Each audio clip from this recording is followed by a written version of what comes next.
number 4. I believe we're already at meeting number 4. We have an exciting meeting ahead because we are going to get to hear about the community survey data, which is really interesting. So that's going to take up the bulk of the time today. I think just getting through that and asking questions and comments and all that good stuff.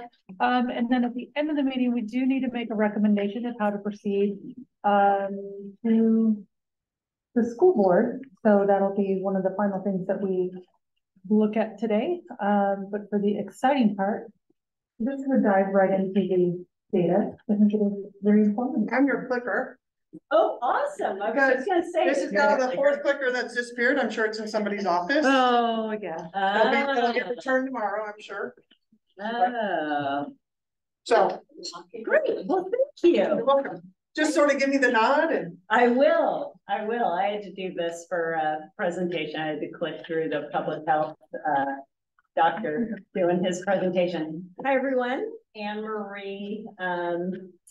We've got some exciting stuff to show you tonight, and I'm happy to delve into as much detail as possible. So what I want to talk to you about is the survey data and give you the results and sort of our assessment of what these results mean for the community. And then as we just talked about, and thanks Emily for putting this together, is just, you know, as we think about what our charge is for this committee, we've had these meetings, we've talked about things, we've put together the different bond packages.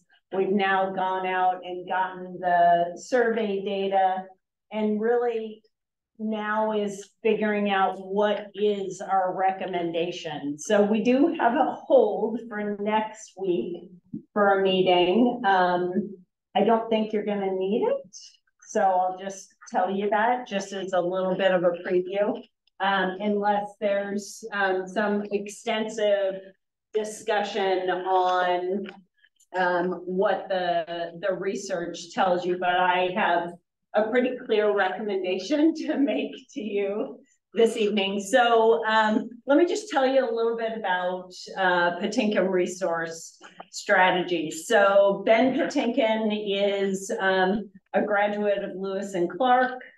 He's been doing research ever since he graduated. He looks really young, but I think he must be late 40s, early 50s. He is a local person that does community surveys for bonds. He does a lot of things in education. I've worked with him for probably 12 years on surveys. I've worked with a lot of different survey people. I don't think I've ever met anyone that is better at taking data, looking at the models, figuring out what it says, and being able to help people communicate that. So he did ask if we wanted him here today. I said, you know, if there's questions, if there's more in depth, we can get that information for you. I told him he didn't need to be here since Karen and I were going to be here. But so that's who did the survey. So yeah, you want to go to the next. So let me tell you a little bit about survey, what was done. We surveyed 400 likely May voters. We did it via telephone. We make sure, I mean, he has all of the ways to go. It's not just home phones, it's also cell phones. He looked at sort of the makeup of the district to make sure we had equal distribution. He used the voter file to make sure we were looking at who would be voting in the May 2024, did the interviews between October 2nd and 5th. So you'll see as we start looking at the data, kind of the people that would move, the people who are strongly in either the positive or the negative category. And as you remember, we did 100, 150, and 200. Margin of error, let's say I've got an MBA, but I hated statistics, and all I really can remember from that is when you look at the margin of error, it gives you that plus or minus. So when you're looking at these numbers, while it's at a pretty good confidence interval that we are at those numbers, there's still a little wiggle room. Unless we surveyed every single person in your district, which is out of budget and really isn't really possible, you will have this margin of error. So we look at kind of the plus or minus on different things. So there's ways to do down to some subgroups so we can look at some things, but we didn't bring that data for you tonight. Okay.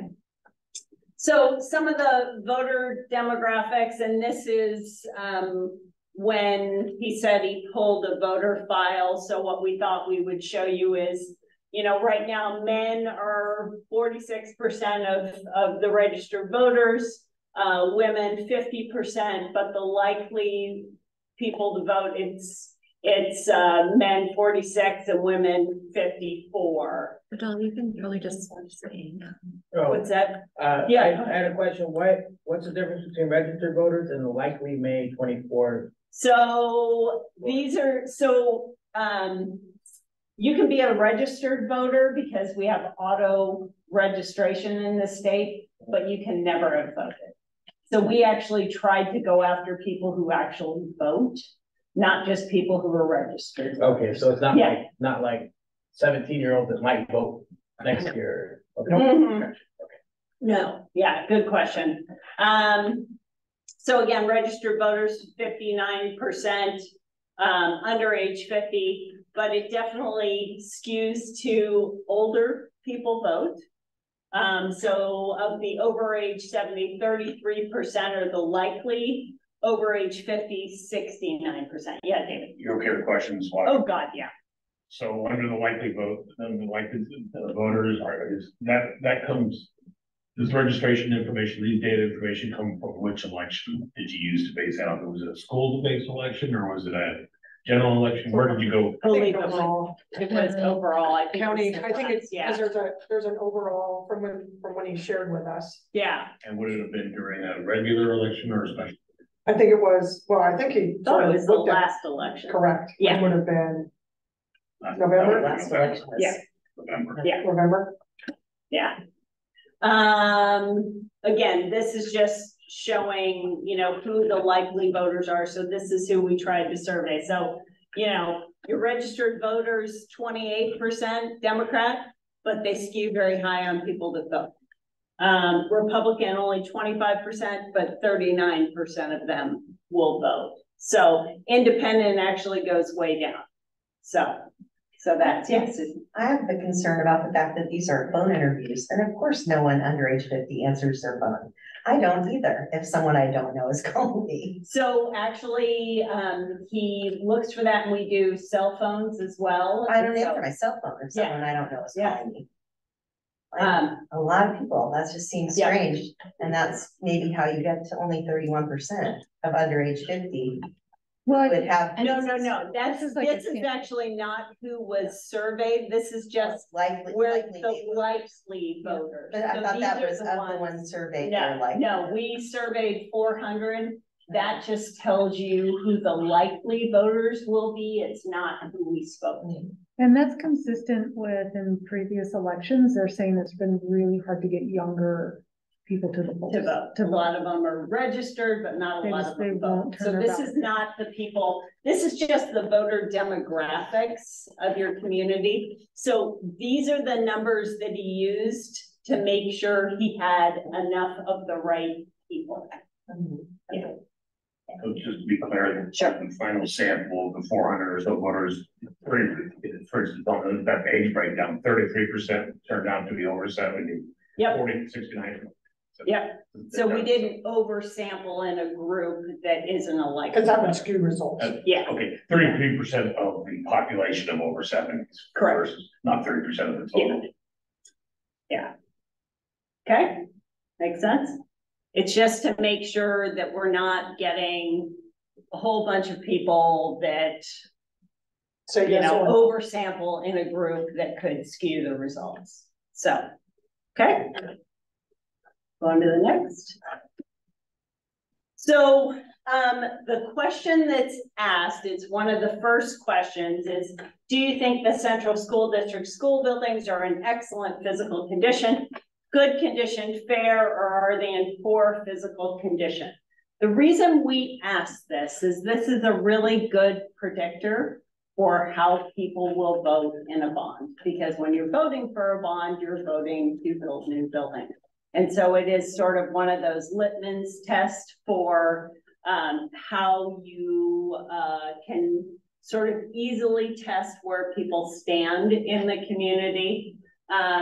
What you see here is, these are the people that say it's poor, which is sort of a very strong opinion. Only fair, 35%. Don't know, 33%. That they are in a good condition or an excellent condition. So when you think about that, if somebody believes our school buildings are in excellent condition, they're not going to vote to spend more money because they believe that they're already good. So this is where we look, we say, these are the people that aren't really interested in spending more money. These are the people, but here's a big group of folks in the middle that they just don't know. So that tells us something about this. So when we look at it, yes, bond proposal, 23%, negative 68, no on a bond proposal. So we'll talk more about that, but where we look, it's 47 in sort of the real positive, only 20 against, but you have a lot of people in the middle. So that's just sort of our early litmus test, and then we'll go beyond that. So the first, specific question to this is, the Central School District may place a bond measure on the May 21st, 2024 ballot, which would read, bonds increasing safety, construct, repair schools, improve facilities, address overcrowding. Shall district increase safety, construct, repair, update facilities, address overcrowding, issue 100 million in bonds, community oversight audits required. Having heard this, if the election were held today, would you vote yes or no to this bond measure? And remember, when you write bonds, you have this amount of, just for everybody's clarity, you don't get to say a lot. So this is a mock version of that. This is what would be on the ballot that somebody would get. And so that's why we test it directly there. Anecdotally, what we put in there is the intensity of support is comparable to that of an opposition. Both are fairly anemic. There's not real strong one way or another. But so yes, strongly that you would vote for it, 19%, yes, not strongly, 26%, no, strongly, 16%, no, not strongly, 26%. And here your undecided is only 13%. So that's really interesting. When people have to actually say, would they vote for this? They go yes or no. Not as many people go undecided as you had about your buildings. So when you compare those two, it's 45 to 42. Again, let's go back to the confidence interval. This could go one way or another, 5%. So when you look at those numbers and you say that could go 5 down and that could go 5 up, or it could go slightly up, slightly down, it's a statistical day. So right now, what your community is telling you is, we're undecided. We don't know what the buildings really, what their conditions are. And if you ask us about this, we sort of don't know what we would do. There's not as much, if we had much more strong here, those are the people that don't tend to change their vote. The people that are here can tend to go one way or another. Is that a fairly typical response to that question in your experience? Fairly typical. It can be. It's usually I would say in a community that is fairly invested in their education system, it tends to skew higher on the yes. And there is a more intensity of feelings about it. I will tell you at the end, sorry, Vidal, at the end of the survey, the results from this are not typical, which is curious, and I'll show you that in a minute. Sorry, go right ahead. Sorry, No, that's shut that out. Undecided, you said that's strange to you to have 13%. Why is that strange? it's not strange. It's more that you have such a big group. You had 26%. Yet when they're sort of forced into a yes, no, or I'm undecided, more people went one way or another instead of it following. For the fact that this went down so significantly, that causes me to say, your community needs more information. Well, now you're asking me to spend money. Right, Right, so. right. If I don't know, I'm gonna say no. Yeah, yeah, yeah, Yeah. Tell my kids. yeah. You want to go to the next one, Jen? Yep. And I'm happy to go back through all of these. So this was the plain language. So after we asked the first question without much information, with that kind of cryptic thing that you'd see on a ballot, then the survey folks go to, let me tell you a little bit more about the bond. Central School District is considering placing on the ballot. This proposal is designed to address critical repair needs at schools, including classroom heating and cooling system, addressing leaky roof and basements that can cause toxic mold intrusion, removing asbestos, and fixing rusty pipes and outdated electrical wiring. The bond would also address safety concerns, fixing aging fire systems, reducing the number of exterior doors, improving emergency communications, and adding secure entryways. The bonds would fund the rebuilding of Monmouth Elementary, which is more than 60 years old and well over capacity, and makes major repairs to every other school in the district. These improvements are estimated to cost an additional 53 cents per $1,000 over the current rate for property owners in the district. Having heard this, would you vote yes or no on this bond proposal? Do you feel that way strongly or not so strongly? Go ahead. So after they heard more information, so this was the first ask, and this was the second ask. On the no, basically just stayed the same. The don't know went slightly down. So again, what this tells me is the community doesn't really know enough. And so they just sort of stayed where they were. So back to your question, is this typical? Nope. Nope. So it gave us room for pause on that. What would be a more typical outcome here? There would be a shift. Would the not no drop? Not no did drop a little bit. You would see a little more intensity going one way or another, and you know, on the no, it just stayed right there. So it's interesting. On that previous slide, it said 53 cents per $1,000. That annually? An additional. An additional on top of what it already is. Yeah. For a lot of years. Per year. Okay. Yeah. Yeah. I'm happy to go back to any of these after we kind of run through stuff. You want to go to the next one? So when they did the survey, and if you want to go through, so when they started going through these different bond packages, it had different things in there, in asking different questions. So the 200 million was, you know, sort of everything, 150, and they start with the 200 million and go down. So 200 million, as you remember, the replacing Monmouth,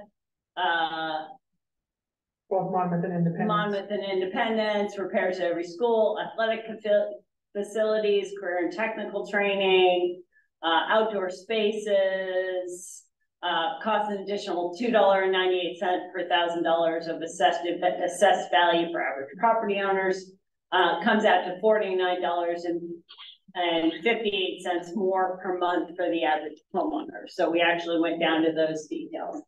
150 smaller bond comes out to $29.17 more.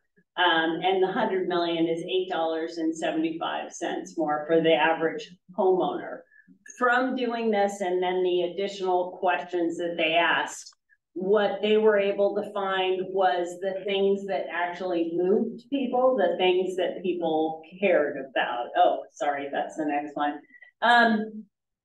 So here were the results when they did this testing, that the 100 million did come out above 50%, which is very positive. The 150 was at 45%. Again, confidence intervals, that could be 40 to 50. And then the 200 million was at 37%. So I'm sure this is not, rocket science to any of you. 200 million, your community will not support. The 150 million, you've got a shot of passing that.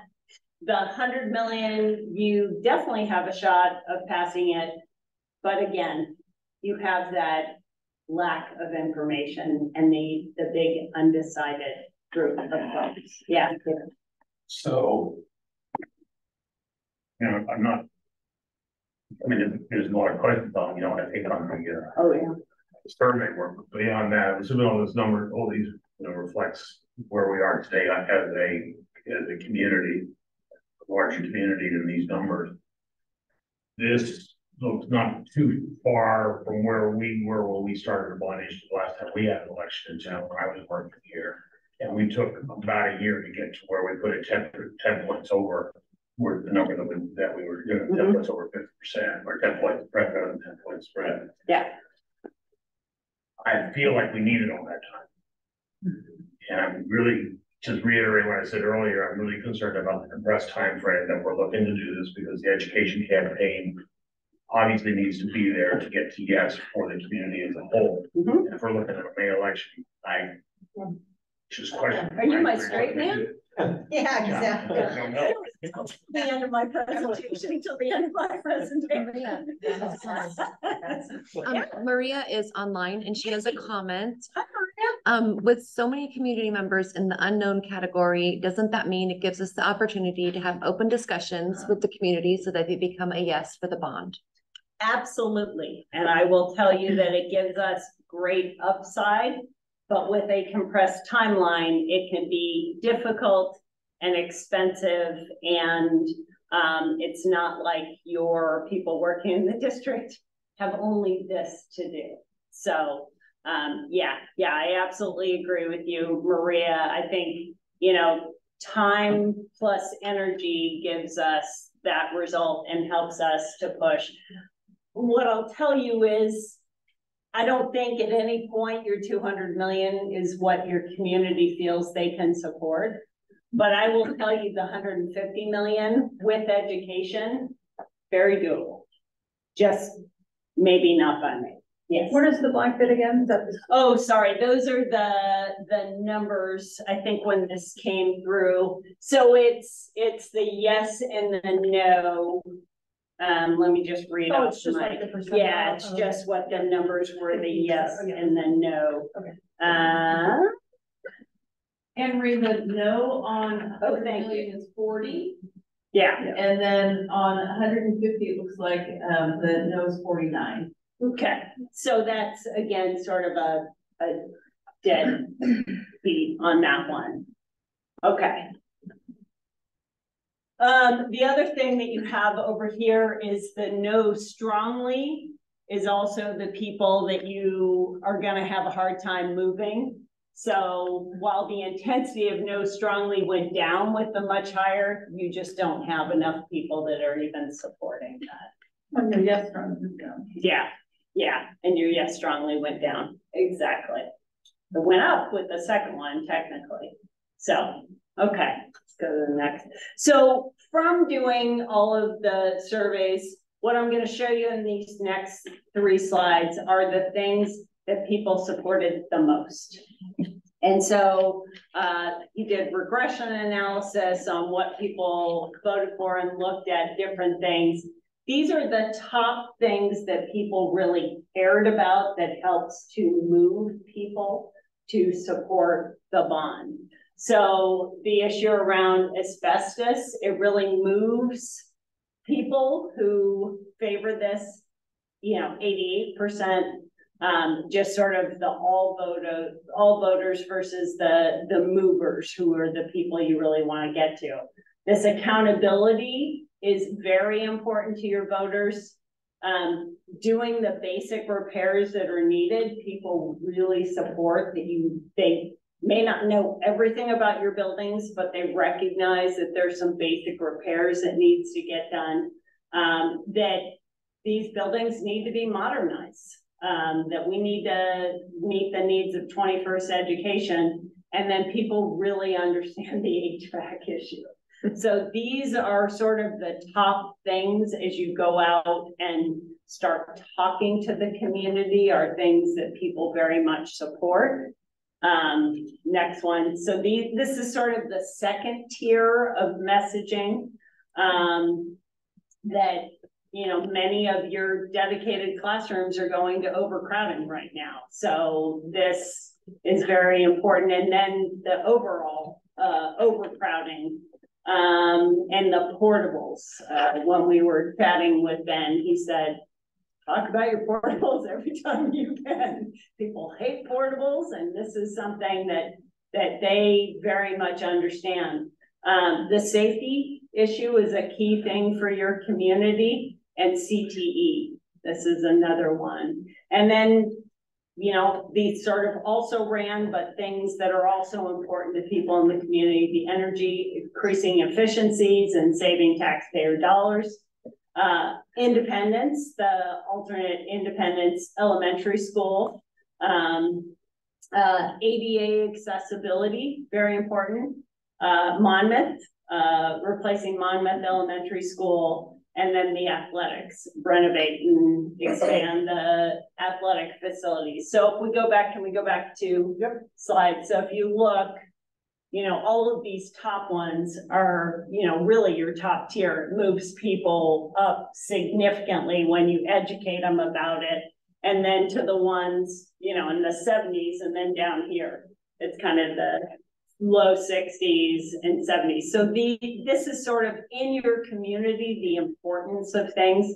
While athletics is an important thing, it's not their top thing that they're talking about. But, many of these other things are very important to them when we're doing this.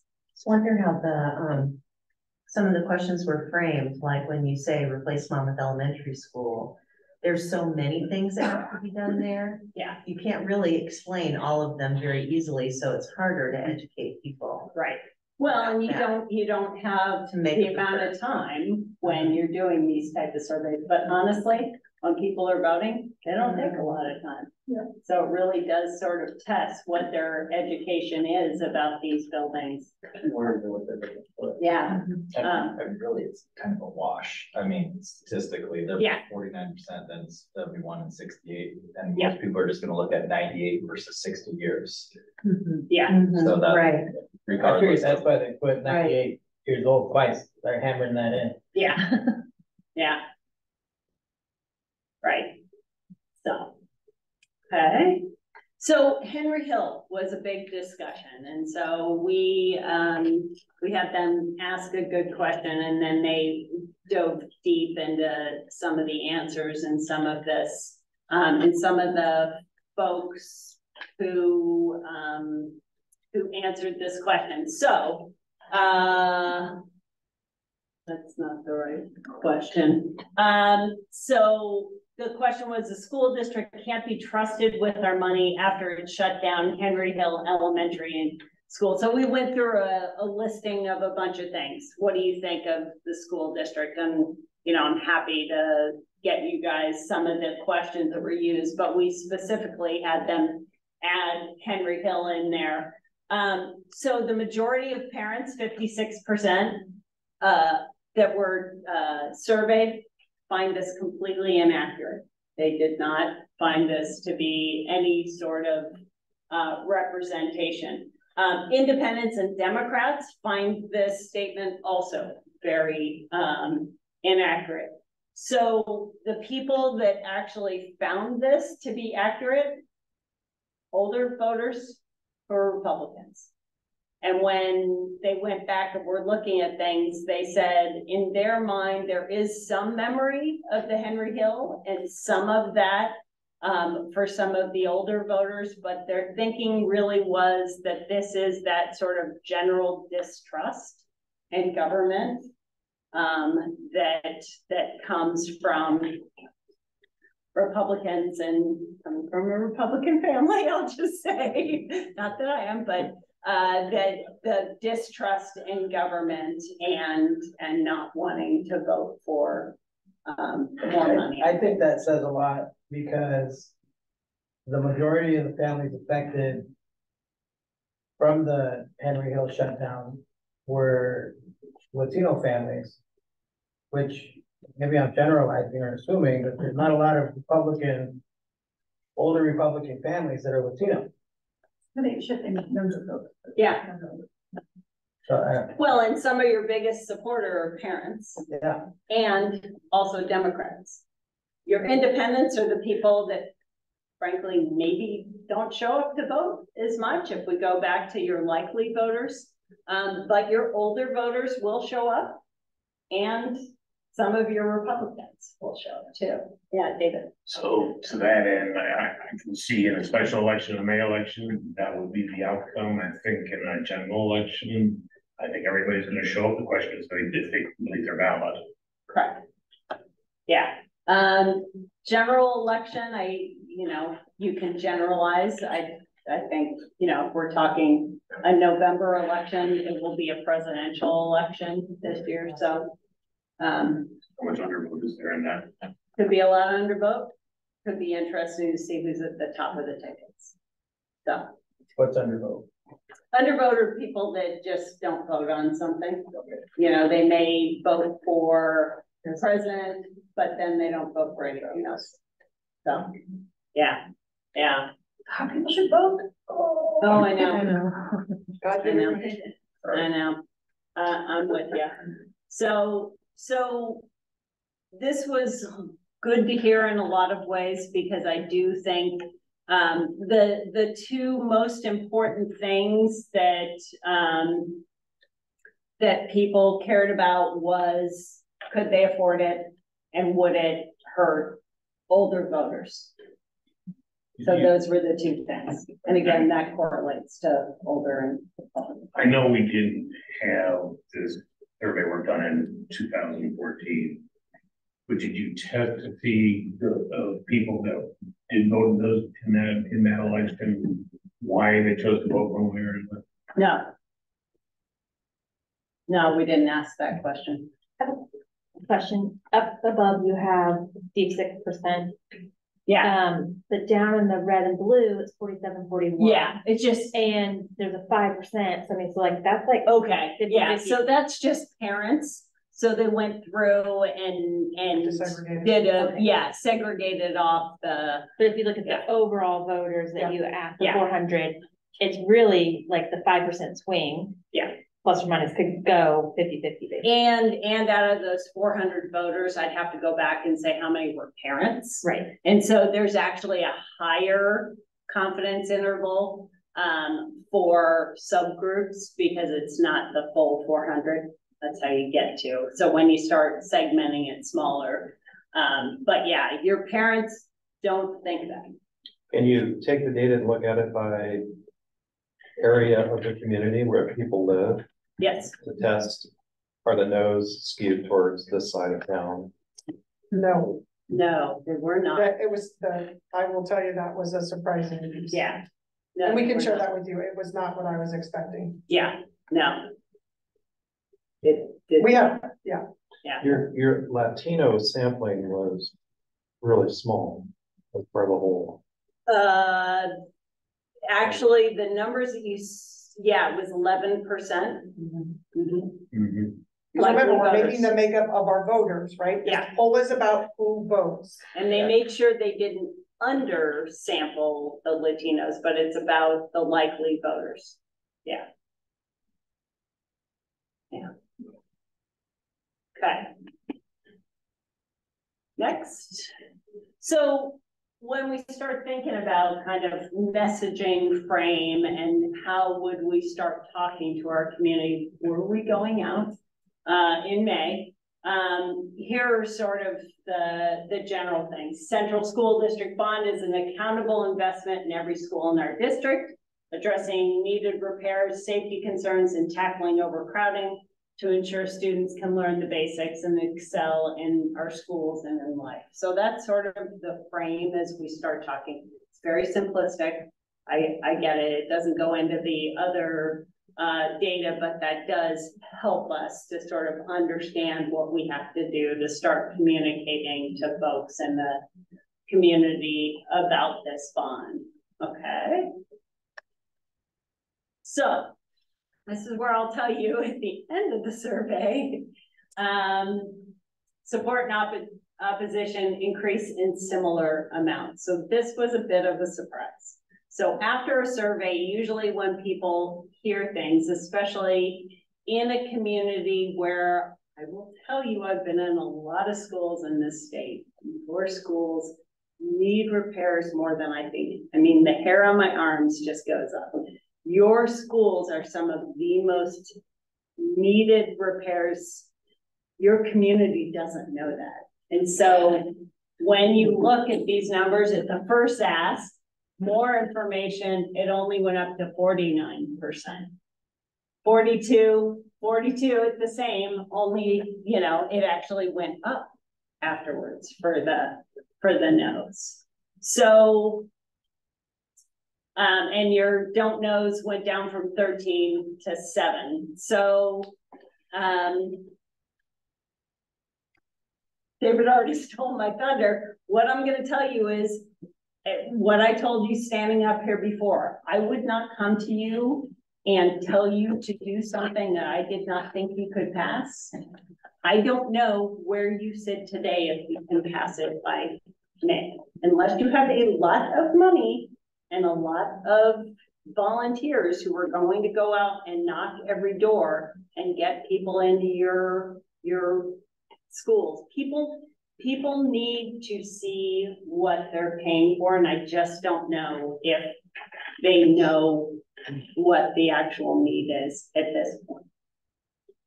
Which I gotta tell you, I almost cried when I saw these results, because so I'm obviously a little too personally involved. Yeah, sure. Is it not just that they need to see what exists currently, but what is possible? They need the comparisons. You know, it's different for every voter. You know, the people that are worried about, can I stay in my home if my taxes increase? I don't know what they're going to see, but that's not the majority of your voters. I think it's your parents, it's the Democrats, it's some of those independents that are out there that do vote. It's doing more work with many in your community, your growing Latino community, Latina, to make sure that we're really reaching out to the parents, the people who are invested in this, to start talking to them about this. Back to the demographic slide. Sure. All the way to the beginning? Yep. Third slide, I think. This one? The voters? Exactly the third slide, yeah. So, I mean, Steve's question was sort of in line with my question, and I recognize that the 11% about likely voters. Yep. What I'm not quite understanding from this demographic is what percent of the total registered voters they recognize in this thinking. It looks like 8%. No, we hit the 11%, so they actually made sure, yes, they got to. But are they 8% of the registered? I mean, they're 8% of registered voters, but they're 11% of the likely voters in the total amount. If you looked at So if you looked at a universe of 100, they'd be 11 voters. Yeah. So we made sure we got to the likely voters, so to not undersample. Feel right, given that it's, it's registrations, driver's license and. These are the actual numbers in your community, though. We didn't make that up. We didn't come up with that. Those are the actual registered voters. And these are your likely voters. I'm telling you, I believe that your Latinx community is, your Latinx and your Republicans are the key to you winning. Young Republicans. Young Republicans, Well, correct. It seems to be that getting the Latino community registered seems to be a big part of the equation, because the numbers are not, the percent of the population is not reflected in the. No, not at all. I was actually really surprised when I saw this after knowing what your population is. People just not getting driver's licenses, they're like, I mean. Oh, Maria has her hand raised. Maria. You can say no. Can't see. Okay, so. Hi, Go ahead. everyone. Couldn't be there. So my question, we do have, the Latino community is growing fast, but I think it's possible if we to reach out and to work with other grassroots organizations that do target and help register. They do registration drives, right? That's what they do. And we have them, we work with them to be able to make sure we have members of the community registered to vote, but also have open communication in forums, like either having them like going to the church or having like a weekend coffee, a coffee shop, or at the bar, they always have these like mingles and meets that people do in the community, making these events like at the library. I don't know what that cost would be, but I really do think we have an opportunity if we know where our targeted members need to be to register to vote so that we can pass this bond measure. We should do everything we can. What is everybody's thoughts on that? Because I really believe that if we worked with some of the grassroots organizations out there, they've already done a lot of the legwork. They might be known in the community. They already have lists and know how to do this. Why not reach out to them to see what they can do to help?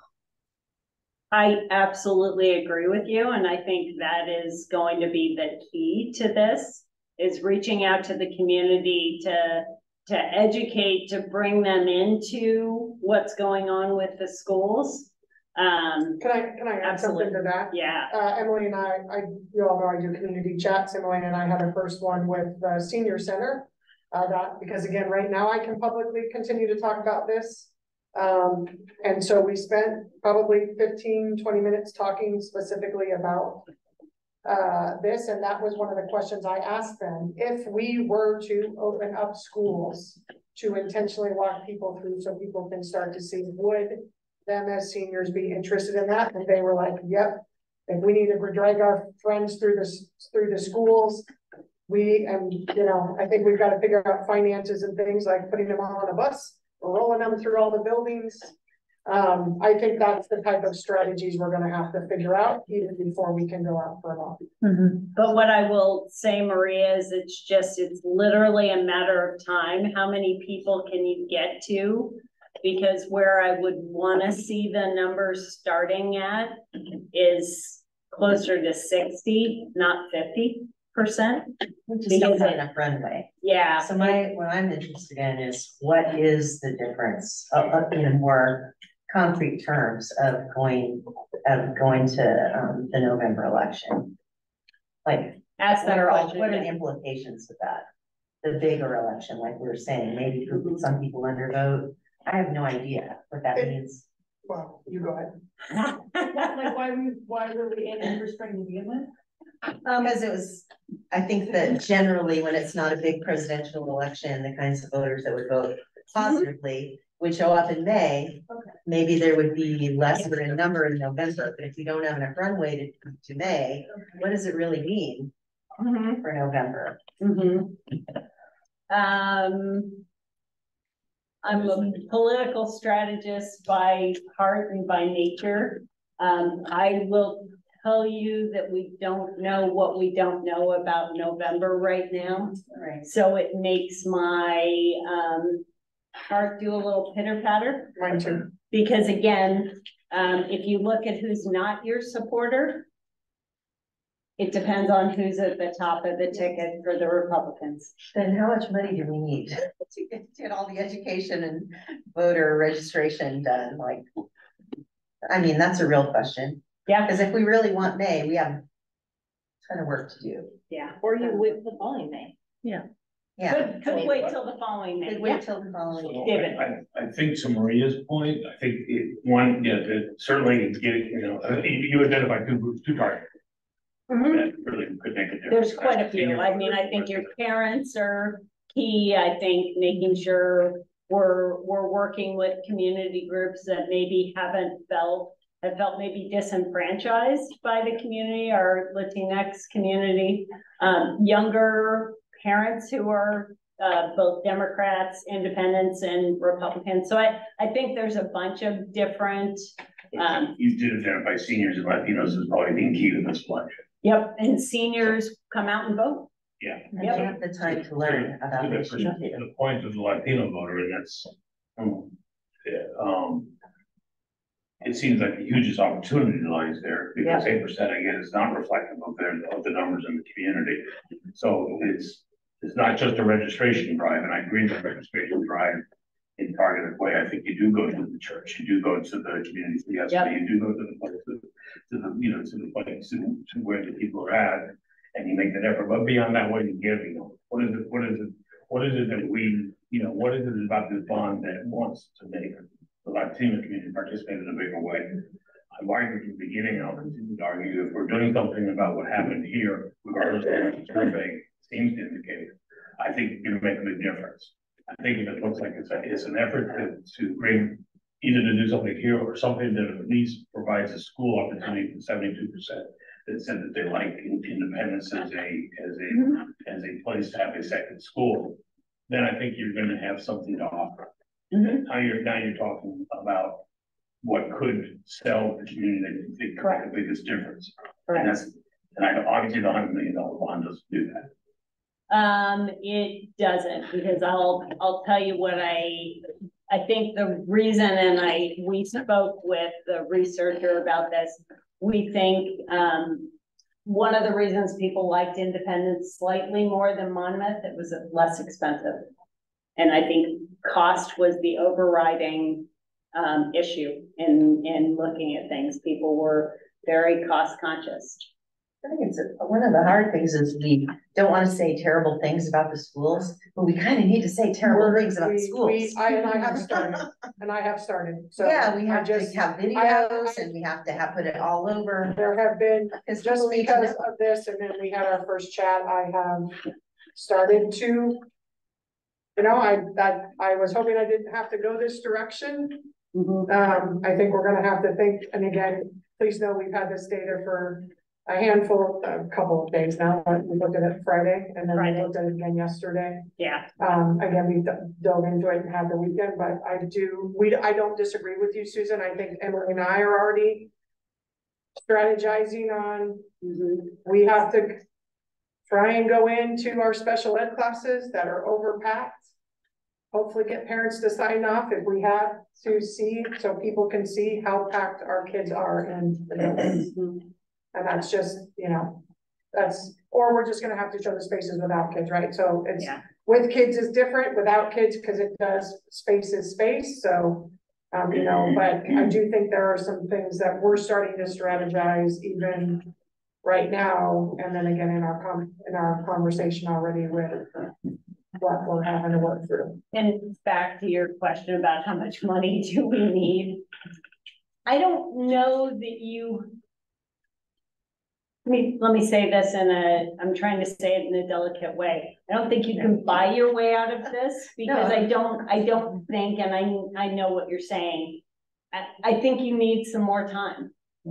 I think your community is telling you, I don't have enough information. When you were saying it was expensive, I was assuming you had to pay people to do door to doors. No, you had to pay for more frequent. Yeah, no, I just think I mean, very honestly, in a campaign, nobody's gonna pay attention to it until it's closer to it. You've got, you know, we're coming into Halloween, Thanksgiving, holidays, through the end of the year. People check out. So you're not gonna get much attention. So then we start again in January. Yeah, you start again in January. You've got from January to May to go out and start educating people and trying to get people. I just don't know that you have enough time to get people to really hear the stuff. Yeah, Shannon. I think that, okay, I just listened to the end of the Zoom meeting from whatever last time you met today. And I think there were so many different ideas still that I think I look at it as an opportunity for us to come with a really solid plan where I don't feel like we had a solid plan of we want to build a school here or we want to add this to a building. There were so many different ideas still.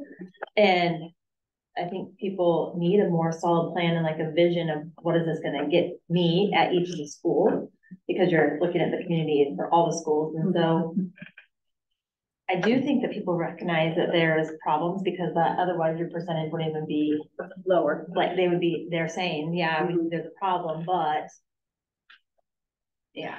Yeah. And I think there needs there needs to be more community conversations. Now, I know how community conversations work, like 3 people show up. But or people, I mean, we tell our community, right? It's we have to continue to find ways to outreach the families. But I think there's lots of connections that maybe we just haven't made before. A little bit of what Maria said. And I guess, and I apologize, I wasn't here for the last meeting, and I know there's a lot of enthusiasm, but it really has to go back to the long range plan and what things were sort of put forward that are needed. And while we can come up as community members with all sorts of good ideas, it's more about how can we, you know, come up with the things that are most needed and give your staff the opportunity to then figure out what are the best ways. I mean, the partnerships in the community that Jen is making that could give possibilities for things we don't even know right now, but you need to have some of that money to go there. So yeah, it'd be great if we could all sit down and come up with the perfect plan. I tell you, your community would still right now come out at the same 47, 45. So it really comes back to how do we get people to recognize there's a need and say, I trust my school district to spend this money and do the right things and my school board to do this. Yeah, no. I'm the treasurer of our PTA, and I push a lot from that perspective. And I have been working on Fridays. I stand there on Fridays for a half an hour during lunch, and the first period at least. And I have had several staff come up to me and say, "You're volunteering. Thank you so much for coming." They're like, "We never see parents." And we have the same problem at MES. We have a student body of 500, and our PTA enrollment this year is a whopping and enormous 9. And it's the biggest we've had since my 6th grader was in kindergarten. So my concern is, like, even for the parents, and I know everybody's busy and, you know, there's all the things, but we don't even get a lot of email. Like, we don't get a lot of interaction on our Facebook. I don't know, maybe people think the PTA is uppity and, you know, there's other issues, but I guess my big concern is just engagement. And there's just no engagement. And I know I'm on the thing for, I mean, people complain, but then they don't engage. Yeah. Videos. You know, on the flip side, we had probably our most attended, well, we had our Avid back to school night last night. And we had 161 people there. That's fantastic. No, that's like 4 times, that's 3 times more than they typically have. Oh, that's great. Yeah, no, it was well attended, super positive, and that was just one thing. And our volleyball, it's a traditional, well, the volleyball place, the 8th graders played at parents. Funny. The gym you couldn't squeeze a soul into that place. Like there are opportunities. We just have to be strategic and continue to do that. And there is some cultural things we'll have to adjust. Our parents and our kids are not used to having people in the building. It's a conversation I just had with someone today. There's a lot of anxiety around, I'm like, why? It's our school, it should be open. I don't care who's here. We have great things to show and they can see our building as it is. But again, there's perception, there's cultural things that we're going to have to change. Yeah, And to invite people in, and, you know, I don't know that people have felt that way in the past, either have volunteered or felt as invited into the community, and it's what you need to do. And again, your numbers are not bad. They are actually pretty good in this time with the world and the place that it is. They are not bad. What I'm telling you is they are not really strong. And if you're going to go out, I want you to be sure you can win. David, I saw your hand up.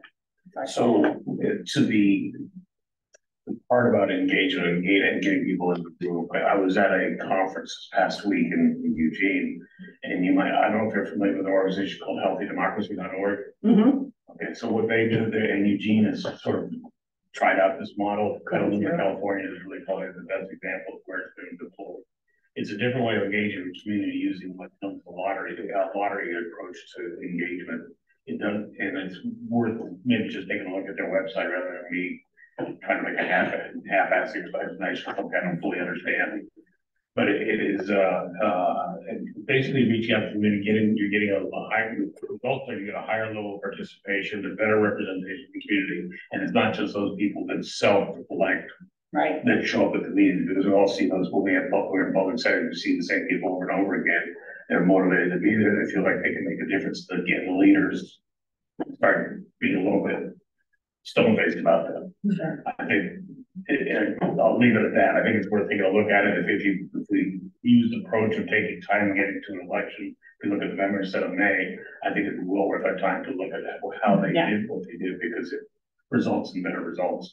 And I think tying on to that, one of the things to keep in mind with the time frame, no matter if you have like May, November, or even the following May, thinking through lessons learned from the last effort and having it not be successful, thinking of it not in terms of like this allows us to delay the work, but it allows you to really be strategic about the work you want to do and the people you want to reach, and be really proactive about educating, and not educating in a way of like, oh, we're doing this just so we can get a bond pass, but educating the community about the needs of the school so that when the vote does come around, it's a much easier ask of people.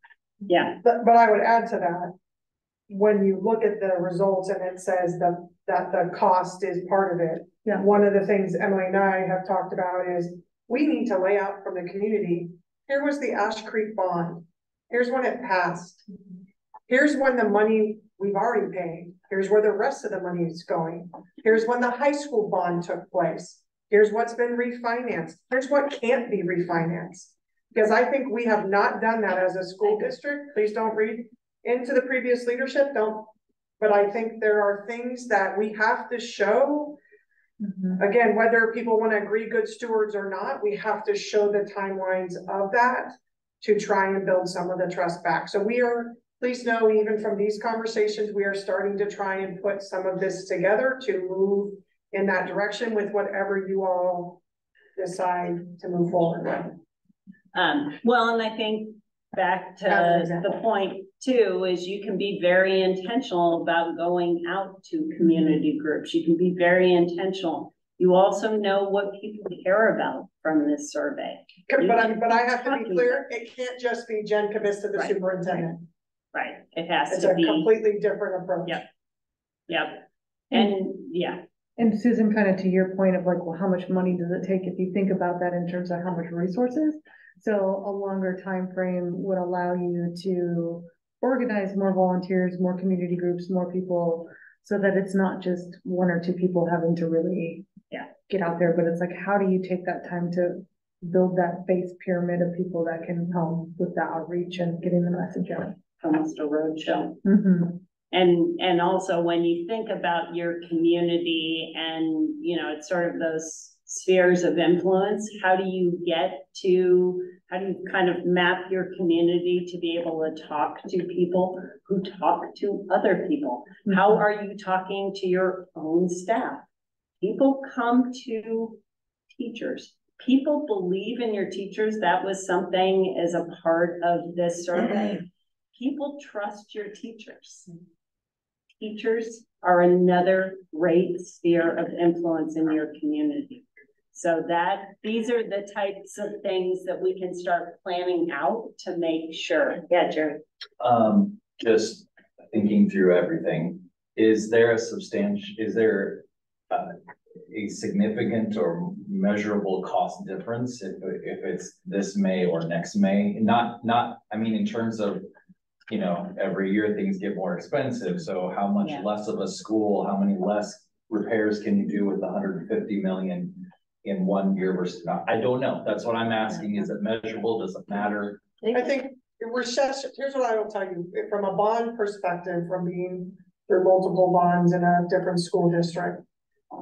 When you have recession, things actually start to get a little bit cheaper. So if we hear this right tone, if we move into a recession and we pass a bond, that's going to be better for us. We will be able to stretch the dollar more. Now, again, I can't guarantee that because we may not ever get into a recession. But during COVID, we actually saw prices just going through the roof. Yeah, we've seen them.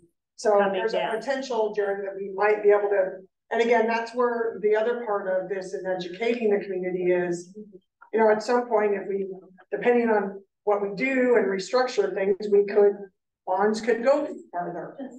Or we have grants that could go farther. Yeah. So there are things that the financial layout of the land could impact it in a very positive, could impact it. That's what I'm asking. So it's not, we're not gonna be shooting ourselves in the foot financially by waiting an extra year. I just want to make sure that. Stock market doesn't drop. Yeah, no, the only thing I will tell you, it's just that opportunity cost of, you know, your kids need these buildings now. And so this is why I almost cried when I got these results, because I walked through these buildings. I'm worried about, and I'll be honest, I'm worried about staff. Yeah. I'm very. So that's more, and even when you pass it, it doesn't mean like you build a building like that. Yeah. So we're however many years out. So that's my only cost that makes my heart seize. Yeah. Something that I forgot. They'll come back to me. It will come back to you.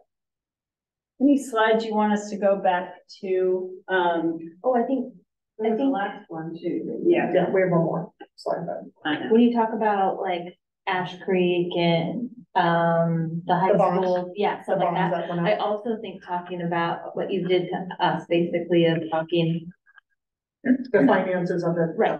Yeah. And actually, it's funny that you said that. We actually did a quick version of that at the senior center, and that was very helpful. What do you mean, like, as the bonds goes away, my increase will? No. No, No, the here's financing of here's how the the schools are finance of financed. general fund, here's Oh, special yes. funds, here's capital, that's separate. How schools are financed, and Yeah. also, I think, talking about, you know, right now, there might be grants available for us for X, Y, and Z. We don't know what's gonna be coming out and available in the future, so our bond can go up or down depending on how many grants are, like, in that, included that in that. Yeah. I will tell you That we're not just looking for a bond, I guess is the message, and I wanna be of like, we're looking everywhere, and I think that talking about all of that is needed. and there's gonna be more talk, we're hearing there's gonna be more talk about that in the legislature moving forward.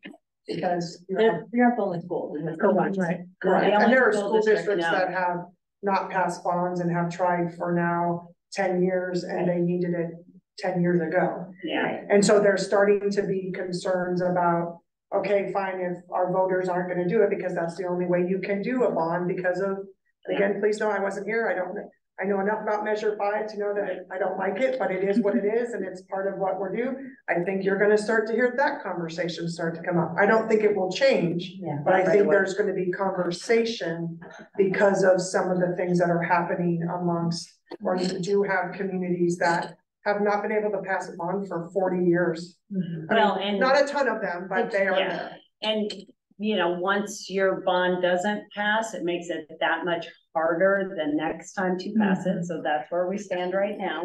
Yeah. We don't pass this time, it's significantly harder to But I pass. think also recognizing there's a lot more work for Emily and you, like, there's gonna be a million more questions coming from the community and such, and if answers aren't provided, then that puts negative, you know, where so you're only one person at the same time, and so. That's why And there that's a needs to be conversation with the board. Yeah, right? yeah. Like, so know that too is, Right. it's not just us, that's, Right. we have leadership that will, again, that'll be conversations with our administration, because that, again, right? Nicole has to figure out, I already know what, both of them, what they do. I mean, they're here and they, again, work lots of hours and, Yeah. you know, so it's not just one or two, it's everyone that's within the system. But part of that is building, you know, sort of your community of support. Yeah. That can help with Are that. we even allowed to be involved with voter registration as a school district? Yeah, we can do things with, well, we can do things with kiddos. Kiddos can drive. We used to do it in Tacoma all the time. The kids can have voter registrations. They can do them part of civics lessons around town. I mean, that's what we used to do and tie it in. Don't both do it in the school and then would go out and work with local government agencies to do that. So if you were. Sometimes when kids do that, people register to vote. Yeah. It's amazing. I guess I don't wanna say no. My So kiddo if you did. were going to set up a timeline, let's just say for discussion purposes only, we decide to push to a year May. Like, would you hope to find a committee of volunteers to start now? Working, like building some of the groundwork and then Yes. building to a crescendo in Yes. January a year. Absolutely, and I would think you would put together sort of all of the groups, you know, a list of people. You would start going out and doing coffees with people and meetings with people, and you'd sort of build that out through the time. I did have a question from Maria. Oh, what about like having a table or? Oh, that's okay. There was a comment earlier. It was just like having a table or a car, like for all the trunk or treat things that are going on, the holiday bazaar, Saturday market, arts and craft. We have multiple things in the community that are always going on, which is part of the reason why we all love this community. So having a table or a booth at these events to have open-ended questions, or if anybody wants to come up and is curious. But having that said, we can do all those things, but we know we're going to get tons of the questions. So I know with our superintendent, she's already doing a lot of this. A lot of the most common questions that is getting asked, is there like a FAQ we could have like within us and own community members that we could have to start having these conversations or having them available, like what the numbers are. Hey, if we pass a bond for this is what we can do for our community and our schools. If it's at this amount, this is what we can get from it. And just start having, you know, those sheets and facts available so that we can have it when the community starts asking. And then I'll be also to be able to bring feedback. What is it that they're interested in? What would make them, you know, vote more yes on it? Because if we're going to have time to do this, if we're not rushing it for this May, but doing it from a year from May, maybe having all of this and start, you know, already start doing the research. Because I'm pretty sure if we already volunteered for this, I think most of us here sitting here would probably be willing to go and sit and talk and be open at one of these community events to be able to answer the questions, because it should not be just on the superintendent. We shouldn't just have to rely on our teachers because they already do so much, and it would be unfair because this is affecting all of us and our kids. And I appreciate that. One is, I think that's why we started the FAQ. We wanted to start that, and that we'll continue to build on that. From that piece of it. Two is, thank you, I appreciate that, because I do like to have a personal life. It doesn't happen all the time, but I also would say we are going to be a part of this, so that is a bigger conversation. Again, we'll start conversations with union leadership, because union leadership has to have voice in this. Again, we've told them, again, they're not on this just because, again, they're on a lot of other different things, but you know, how we start doing that. Administrators, Jared, I know you asked, right now, the time frame of what this does is I can talk freely about it. When we put it out and the board says, yep, we're gonna put it on, then that's when us as district staff, we no longer get to say, we need to get to yes. I can right now say, we need to get to yes. Yeah. Because of the states of our schools. When the board says, nope, we're gonna go, then all we get to do is factually talk about, here's our number of kids, this is our enrollment. This is what our HVAC system looks like. This is what the classrooms look like. We can't say anything about that. So yes, it gives us as a team, I'm gonna say from top to bottom with all of our staff, gives us a little bit more room to start having talking points that we can share consistently. So Jen, do you want to go to the last Yep. slide? So just as we're thinking, and we've sort of jumped ahead a little bit, your committee is really part of your charge is to make that recommendation.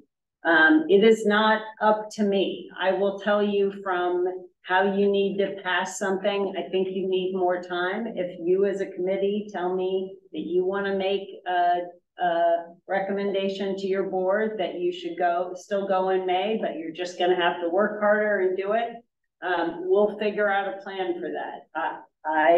But it is really up to this committee to make a recommendation, and that needs to move forward to the board. And then I can talk to you a little bit about the presentation to the board. David. So I'm not sure I want to be clear from Jen. What do you think about May 24, November 24, May 25? After this, I want to be clear.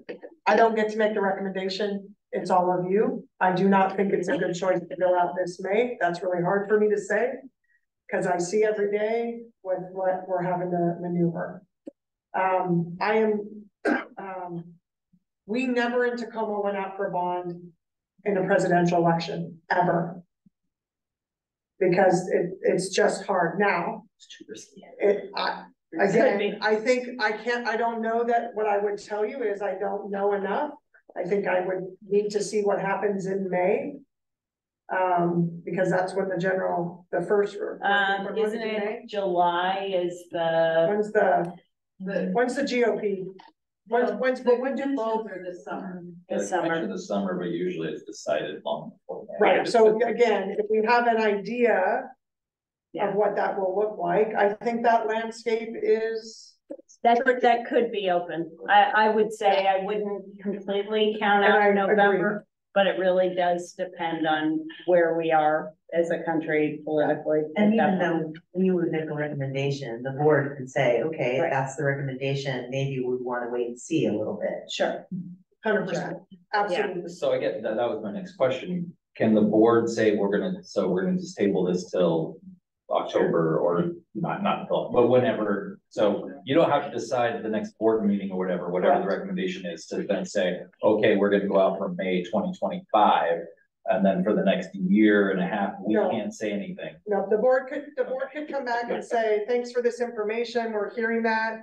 Again, I'm making this up because they get to make those choices. They could say, we direct the school district to start, moving in this direction, and they can direct me to do some things. They can, also talk about, potentially, how do we start a PAC? What does that look like? There's some things they can have. That's what we would have to do is start a PAC. There could be some general things that they could have conversations. Let me be clear. The only time that you have to stop talking about this as an employee of the school district is when it actually is placed on the ballot. Yeah. Up until that point, free game. Yeah.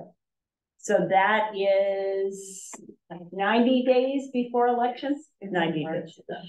I think it's when the school board votes to submit it to the county.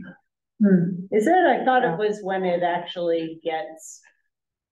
I think he's right. I think Is it right? When the board says, "Yep, we want to put this," we start. So if you give direction, but we can confirm that. But You can hold it. Yeah. Exactly. Yeah, because it gives you more flexibility. So thoughts on what your recommendation would be? I mean, you could even recommend to the board. We're not again, I'm just gonna make this up as an example. We are not recommending this May. We would like and advise the board to watch of a potential in November. And if you don't feel at that point, potentially go out in May. Like you could make that type of recommendation. It leaves the door open. If you feel strongly one way or the other, I think you as a group need to share that with the board. Well, I would kind of hate to throw, I mean, we haven't spent a ton of time on this, but it has taken up a fair amount of my brain, and I would feel bad for all of us to have wasted our time doing this procedure. I don't think it's a waste of time. I think it's a valuable time that we figured out that we didn't give ourselves enough time for May.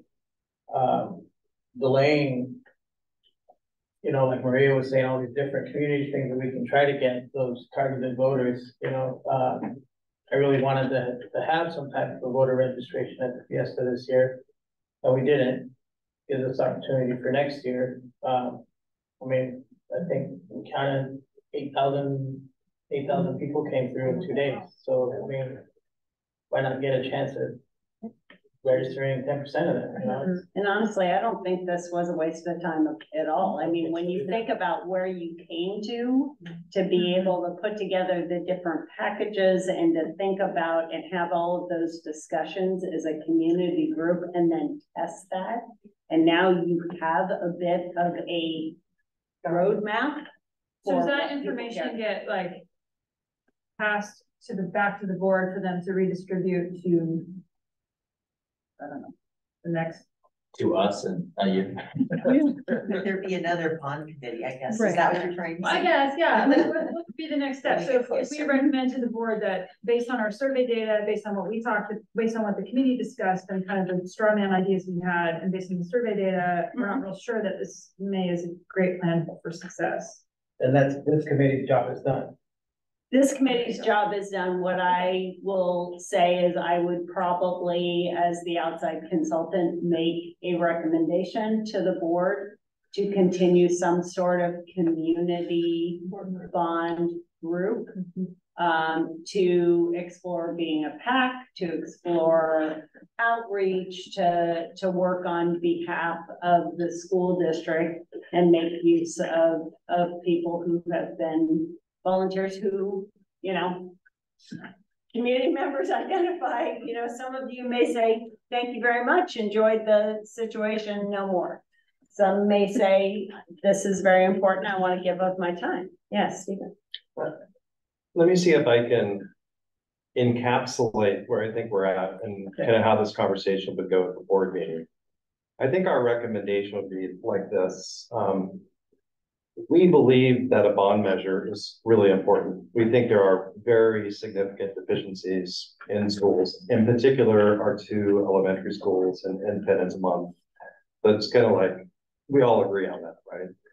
Based upon our research, we do not believe that we have the community support to pass a bond by May 24. We also would recommend that we avoid the presidential election because I mean, we would get overshadowed no matter how it plays out. We'll be overshadowed by what's happening with the federal election. So that means we're targeting May 20. We would recommend you target May 25th.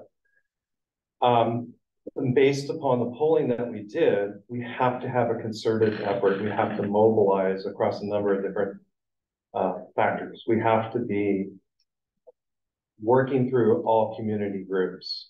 We have to have a voter registration and a voter mobilization effort. It's not just registration, it's also you have to get the vote out. So you might have people that are registered, but we've got to get them out. You know, as a part of this, we have to have very clear talking points, clear messages, additional data about the financials, the funding, all the things we talked about. Having a very clear set of messages, some that are kind of high level, some that are more detailed, depending upon your audience, depending upon which forum you're in. You've got to have those ready to go. And you absolutely have to have some type of a community group like this continuing to work.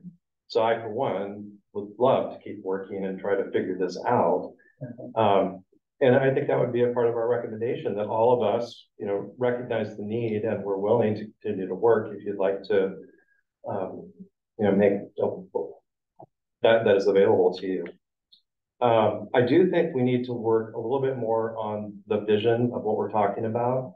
As I struggle like Shannon, that when we go so kind of simplified language about what the bond would entail, I don't think it hits home enough, because I said 2 elementary schools and having a real clear vision to be able, or a way of communicating. This is really what we're talking about, and the needs at the middle school. You can't forget about that. So I think there needs to be a little bit more work done, and maybe that's a part of, you know, getting the message down. And then I think you also have to mobilize a PAC. So we'd you know, I don't know if that's part of the recommendations of the board, but I think in parallel to forming or maintaining a community committee like this, you also have to ideally mobilize a PAC, which is a different thing, so that the PAC is up and running and ready to continue, come alongside the overall effort of the district and really start to push as you go into the election cycle. I think, but based on this thing, I think that ooches, some of what you're talking about ooches into the board charge, right? Like the community outreach and some of that other, like how to make it happen. Well, the board has to be intimately involved, if not leading the charge. We are here to support them. So that, like, to me, this looks like a comprehensive communication strategy, hitting it at multiple levels. And there's, you know, there's efforts that the superintendent works on, the board members work on, maybe we as a committee work on. I would have it as a report out every board meeting from now until it passes, a report out from a committee like this, progress to date against a specific plan that, you know, I'm sitting here going, okay, we're all touching on these different things, but they're all parts of an overall plan. Yeah. Somehow we need to keep that organized and hold ourselves accountable to report that. I think the way to do it is to report it to the board. And I would recommend that to the board. Say you should have it as a monthly topic, and you should figure out a way to have either a superintendent or a consultant or a committee chair present an update every month on the progress that we're making. Because that helps build that. And again, what a PAC does for you is they can raise money. And when you need to go out and send out mailers, do lawn signs, other things, they have the money that can say, vote yes on this.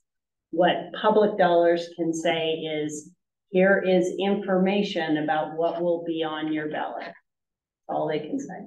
So a PAC, starting a PAC sooner rather than later, gives you that runway to raise money, to get out and start talking to people and start building that whole committee structure. How do people feel about what Stephen said? Yeah, Wait a little bit. Couple different things. I'm not sure I totally agree with the notion that you want to mobilize everybody. I think we have built-in weaknesses with certain groups. Maybe I'm missing something here, but most often during my lifetime, my understanding of the voting demographic is if you're older, you're less apt to vote for bonds. You're less apt to be supportive of bonds because you don't have kids in school. You have grandkids in school, but it's not your pressing problem. The flip side of that is who is the low hanging fruit in our community. Again, I think absolutely that the underregistered Latino voter, Latino who's not a voter, is there to be engaged, provided again we have something to offer. So from my perspective, I think yes, we need to. 2024, I think, is out of the question. May 24 is out of the question.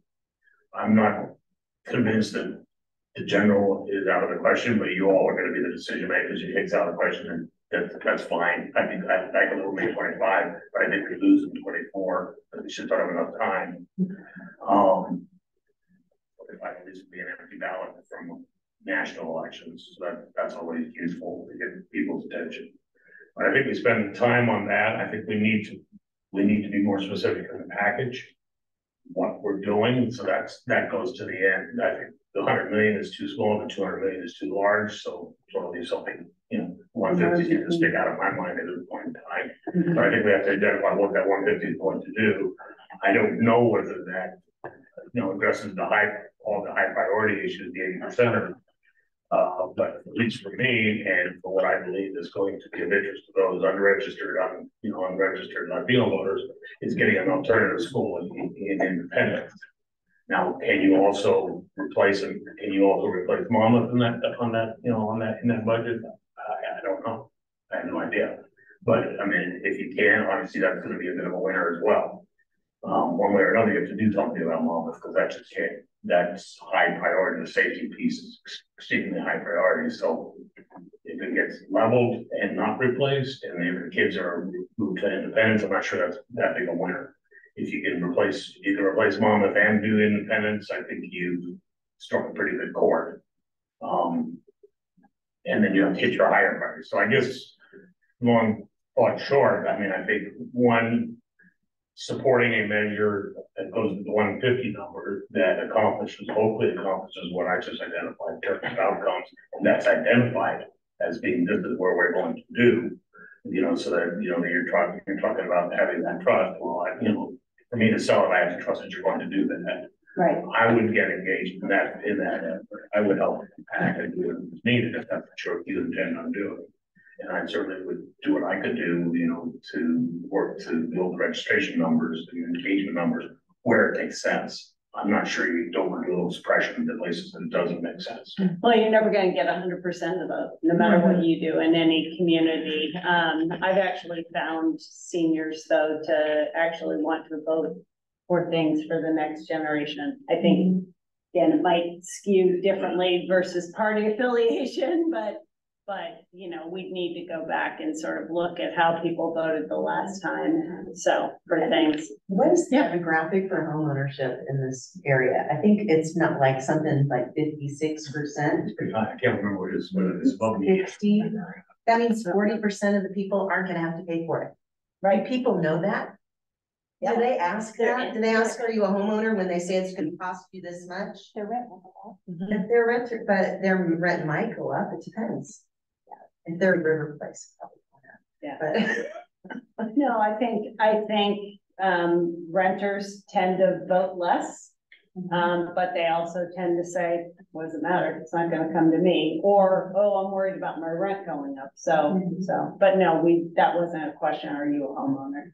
When I was giving my recommendation and I said mobilize the vote, I was not thinking mobilize every voter. I was actually thinking very targeted. Where do you need to get the vote out? Where do you apply your effort to get the maximum return? Because there's some demographics that I think we could isolate and say, don't worry about it. It's not going to change. Right.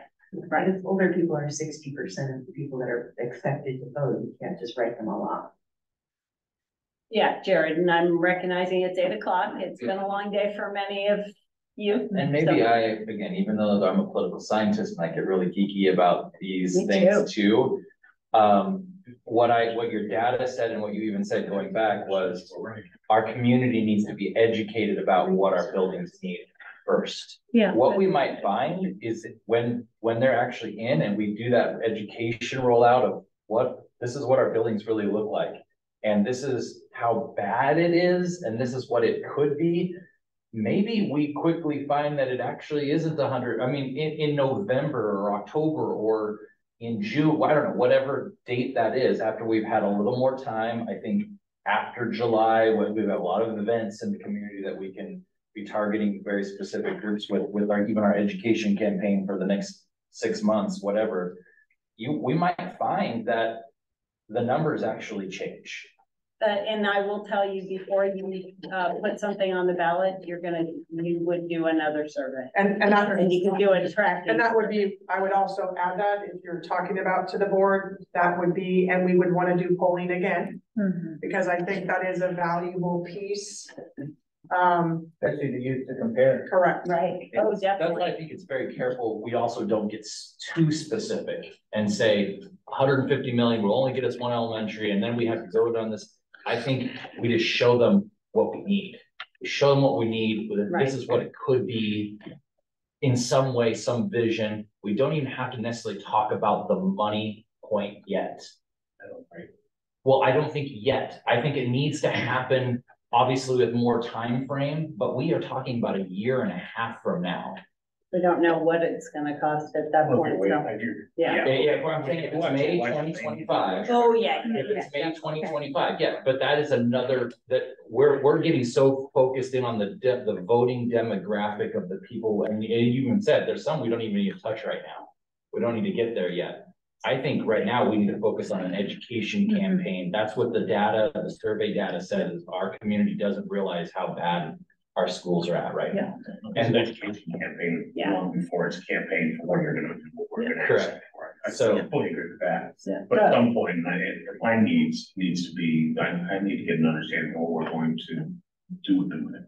Yeah. So how do people feel? Sorry, go ahead, Shannon. I'm not gonna. I think I was gonna go where you're going. Good, Um, go there. I'll step back. I feel I could fully support Steve's recommendation. Uh-huh.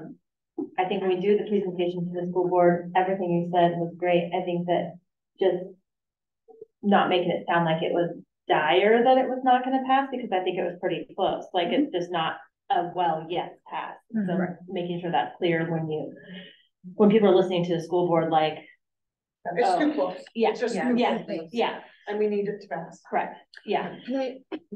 I promised you guys that you did not have to work with us for the next 6 months. So I feel really uncomfortable telling the school board that all of you guys are going to stay on this committee. Because I promised you.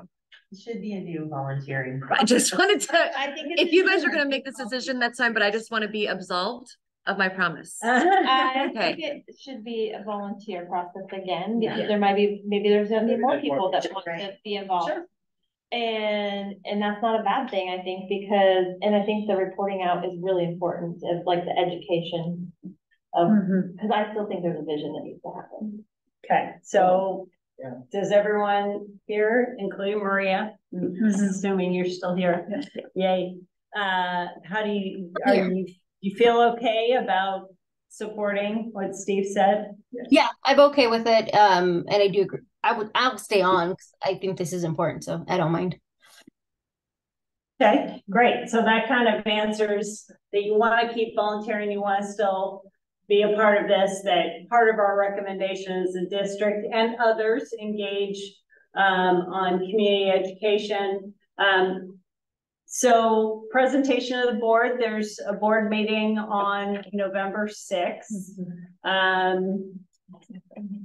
Yes. I would recommend that as the facilitator and the person that knows the information about the data and the information tries to craft what you said here tonight and bring it, I will say, please all of you come. Yeah, I To think that that's important, meeting? if you can, November 6th. Do we have a clear understanding? I'm not sure I do what we're recommending. You want to read it again, Steve?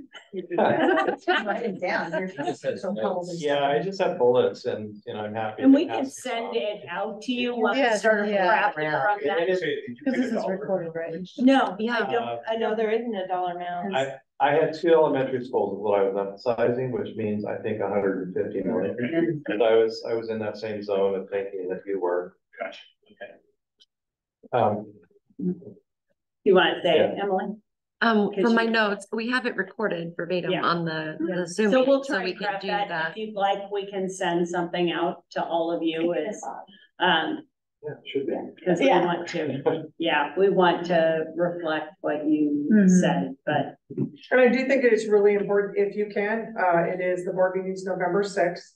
We would start at 6:30, we do recognitions and things, so we usually don't get to presentations until, I would say 7-ish, 6:45, 7-ish. We could frame it, we could put it as the first one, so then once it's done, you all can leave, because I understand you all have lives and families as well, so we can make that happen. It'll probably be 20 to 30 minutes, I'm assuming, just because of the content. Maybe a little bit shorter than that, but I would expect 15 to 20 at a minimum. Fair, yeah, Yeah, plus some questions. right, so, Going back and forth. so you could be out of here by 7:30 on the 6th. We won't go into as much detail on this with the board. We're happy to give it to them or do a follow-up presentation, but I believe what we would talk about is what this committee did, where you got to, what the research told us and where you came to as a group. Yeah, David. So you, I'm fine going with where you're headed. I kind of want to get a clear, reminded what this costs. At 100, if you're looking at 150, what was the dollar? What was the dollars per thousand? It was $1.87 or something. $1.75 Yeah, that. per thousand. 150, $29.17 more per month for the average homeowner. So what's that times 12? According to a property tax rate, I saw a dollar, I saw 53 cents per thousand on 100,000. So I don't. My brain's dead. Oh, it's official $1.75 per $1,000 of assessed value. So another 30 bucks a month. So for an average assessed value, 30 times 10, $300, So more than what you're $360 a paying year. now. $300,000 assessed Does that make property. sense? And that's still the $200,000 average house cost. Yes, we did. Assessment. But it's assessed value. Assessed Yeah, value. I know. And here's what I will tell you, we know that I will tell you, there is a document we will build that lays that out in a much easier way. It's not, this is not always easy to share, but there's a couple different ways we can go about it to help. That sounds like about $1 per thousand if I'm doing the math in my head, right? I think it's $1.75. 175 is what it said. Yeah. Per $1,000. We can check those numbers, but I think that's what it is. Yeah. Yeah. What else do we have on our agenda? So you'll craft that, Do we send need it an to us official- ahead of time to Yeah. get input just through email, Yeah, and then we'll Yeah. do the board meeting. from what we talked about tonight. Yep, That's great. yep. When we're doing those videos for the education Yes. piece, I want to be a part of the costumers to make the kids look like a Charles Dickens novel. Get a videographer out there when it's Yeah. raining and it's a flood out on the playground. I just wanna watch people on that playground in Independence. All you have to do is walk on that. Mhm. You don't walk, but you slish through it. I think we don't need to do like an official vote. I think it seems like Yeah, everyone is. it seemed like- Good. We kind of already touched on like other grants and funding, just because we're delaying, you know, or potentially delaying, it doesn't mean that there can't be grant funding that is being pursued in the meantime. So it's not like things stop until the bond. Some of the ODE, but I want to be clear, some of the ODE grants are required to be Yes. side by side with bond. So the awesome grant that I've talked about, we cannot go get that without a bond. Right, it seems like we would want to try and pursue other kinds of Sure, Oh, definitely. yeah, partnerships or something like that that shows the community, we're trying to fix this whenever we can in the interim. Well, So, with this positive steps. recommendation, the district might have to go and procure more modulars. Because we're talking 3 or 4 years before a new school Right. comes online. I think there's more work for the board that with doing it this way than there is without, or with going forward with the recommendation in May, because I think some of the budget's gonna have to be really talked about, spent on some of the stuff that has to be fixed. Yeah, it's gonna be a lot. Hopefully, the cities is partner. Yeah. Partners. Do they have money? I don't think it's money on that. Independence has no money. They do kind of like. Almost has a little bit. Yeah, with a mobile. It's important that. I was just gonna say, you thank typically are looking at Oh, schools, pizza. really important. I mean, I don't know. I have a friend and who's, I've been not sharing a lot of details, but like bouncing ideas, and her big thing is, you know, if we make the schools better, it can make our housing, it can make us a more successful community, which draws people, which increases our property values, which creates, you know, less hoodlums on the sidewalk, you know, breaking windows. And I don't know where we put that into this, but I think that is also part of that messaging of, it's not just the kids, it's And I will tell you, the senior center, that's exactly what they said. They said, because again, some of the questions I asked them, they said, how can we help you? Mhm. Because we understand that the population over 70 doesn't have kids, but I think people would need to have an understanding that this is about the future. So if you want to be continue to be taken care of in whatever form or fashion that looks like, you have to invest in the future. Yeah. And so that was said multiple times by multiple people to us at the senior center this past weekend. And Or your Friday. business community clearly also should know Mhm. the Yeah. better your schools are, the better your business community will be, because you can attract more businesses, you can attract And your more workforce people. and. Yeah, Now, there's gonna be some of the community that doesn't want that. They don't want things to change, so we're gonna have to deal with that too. Because we do have a small section of that doesn't want anything to You change. just give them a different voting day. But you it's just don't yeah. activate them. Yeah. So for me, first off, thank you. I know very much all of you have lots of things that you do. I'm very thankful for everyone that has been on this committee to take the time. It means a great deal to me as a superintendent. We will get this done. I want to be clear. But I know, again, I'm Pollyanna. I was hoping for the best, but my realist knew this is probably where we would be, and that's okay. Because I think we can take some really good steps. And again, for as many of you that please want to come back and be a part of this, please do. I'm appreciative of the really good conversations we have. And I would also say, if any of you ever want to run for school board that are not our staff, right? This is what you get to be a part of. I mean, this is some of the depthy things that we get into. So again, I'm very thankful for all of you. I hope many of you stay on to continue this work. I think our kids deserve it. I mean, I see what our kids are doing. I see how they're recovering. We have lots of work to do, don't get me wrong, but I see the growth in our kids and I see that success, and I know buildings will help also for that to continue. So thank you from the bottom of my heart for your time, and I do look forward to working with as many as you as we move forward. I appreciate it. I very much know how much time, how much effort you put into this. I wish we were at a different place right now, but I'm telling you, I'm gonna be here till you pass it.